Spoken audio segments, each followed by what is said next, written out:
There are two kinds of people when it comes to money. One sees a $30,000 check and goes car shopping. The other sees that same $30,000 and starts looking at assets. One wants attention, the other wants freedom. You see, a car can be a liability or an asset. Same object, completely different outcome. Let me show you the difference. You saved $30,000. You want something that feels like success. So you go out and buy a used Audi RS7 or a BMW M6. You convince yourself it's a deal because it used to cost $150,000 brand new. You think you're being smart, but here's what you don't realize. That car still costs money like a $150,000 car.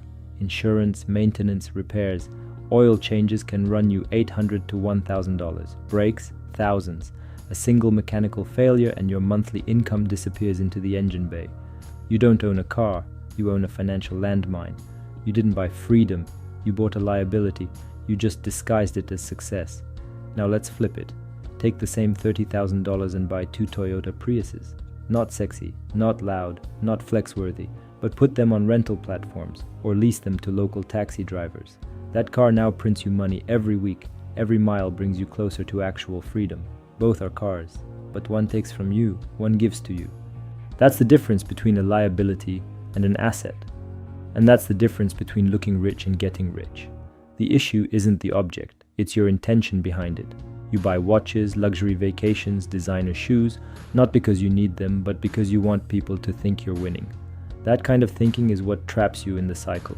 And the real kicker, you don't need more money to change, you need better habits.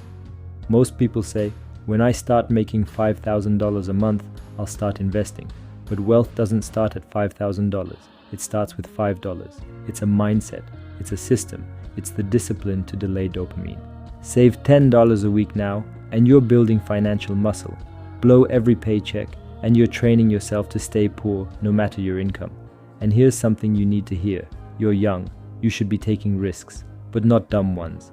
That's why I looked for a better way. One that lets me risk smart.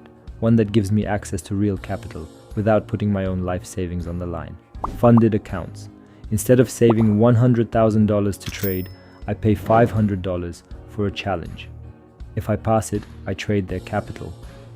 I've now got over $300,000 in funded accounts spread across firms like FTMO, E8, and CryptoFund Trader. And I didn't need to be a millionaire to start. I just needed a strategy, risk control, and the willingness to get better. More about strategies, look in my other videos. These platforms are giving you a chance to leverage institutional level capital. And the best discounts and challenge links are already in the description. If you're serious, now is the time. Not in a year. Not after you blow another $2,000 on fake status. Make every dollar prove itself. Make every choice count. And if you're still choosing things that look rich instead of building things that make you rich, you're not ready yet, but you could be.